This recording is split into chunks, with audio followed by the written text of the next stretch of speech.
All right, I'm here at the Children's Museum of Virginia, located in Portsmouth, Virginia. And this is Leslie Bowie, the museum's curator. Hi, Leslie. Hi, Van.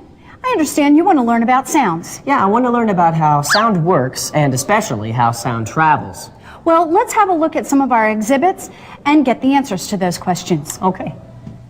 The Children's Museum of Virginia is a place where kids can experience science firsthand.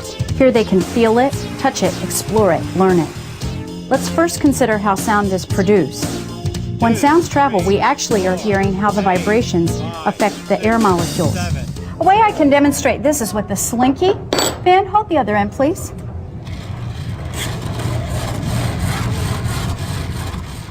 What we perceive as sound is due to the alternate squeezing and stretching of molecules through the air. This we refer to as sound waves. Sound waves travel through the air at 344 meters per second. They travel slower than light. You can see this for yourself the next time you see a thunderstorm. You can work out how far away the storm is from you by timing the interval between the lightning and the clap of thunder. A storm is about 1 mile away for every 5 seconds you count, or 1 kilometer for every 3 seconds. Now that you know what sound is and how fast it travels, let's do some testing. What do you notice?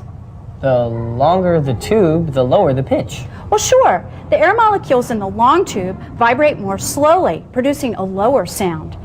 Higher sounds vibrate more quickly. The difference in the number of vibrations per second we refer to as pitch. Want to try? Okay.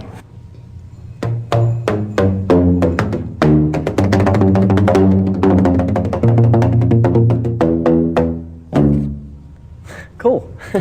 We can also use a recorder to demonstrate pitch. You use your fingers to lengthen and shorten the tube and create higher and lower notes.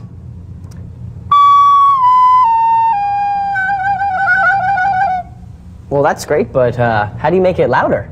Well, with a recorder, just simply by blowing more air into the tube. But there's another way to make sounds louder, and that's to focus sound. Let's come have a look. Okay. Here, the parabolic dish collects sound from a huge area and funnels it right to this point. If you're standing in just the right place, you can even hear a whisper. So Van, why was Mr. Murphy only bothered by your sound? Wait, somebody just asked me about Mr. Murphy. Who asked that question? Well, Van, I'd like to introduce you to Dr. Lynette Roth. Dr. Roth is an audiologist. She specializes in hearing problems. Oh, you mean like Mr. Murphy? Well, the question I have is, how come he singled out my band when there were so many other noises in the neighborhood? It might be, Van, like many older people, you couldn't hear the higher frequency of noise that came from the other sound sources. The higher pitches? Why? Let me explain how the ear works first. Sound waves travel through the air and enter the ear canal, causing the eardrum to vibrate. The vibrations from the eardrum cause the 3 bones in the middle ear to move. The last bone is called the stirrup. The stirrup is attached to a thin membrane. On the other side of this membrane is fluid, housed inside a curled snail-shaped tube called the cochlea. The vibrations from the stirrup causes this membrane to flex, which in turn sets the fluid into motion. The moving fluid tickles thousands of delicate microscopic hair-like cells called cilia. The cilia convert the vibrations into electric nerve impulses, which the brain interprets as sound. High frequencies are heard by the cilia at the beginning of the cochlea. Lower frequencies are heard at the end. If the sound intensity is too great, or if it happens for a prolonged period of time, the cells will die at the beginning of the cochlea. Sound energy or intensity is measured in decibels. Generally speaking, the human ear can comfortably hear between 10 to 80 decibels. A quiet library typically registers between 40 to 60 decibels, while a loud rock concert registers above 110 decibels. Van, it's likely Mr. Murphy has lost some of his ability to hear high frequencies. So this explains why Mr. Murphy singled out our band.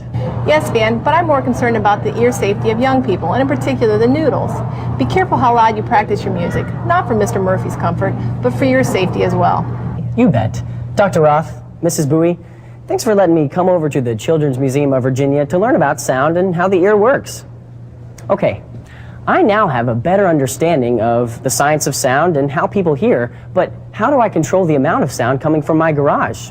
Well, to find the answer to that, we're going to go back to Shelley at NASA Langley to see what she's learning about noise abatement. Perhaps she can pick up a tip or two I can use. Meanwhile, I'll share this information with my band, and I'll catch you later.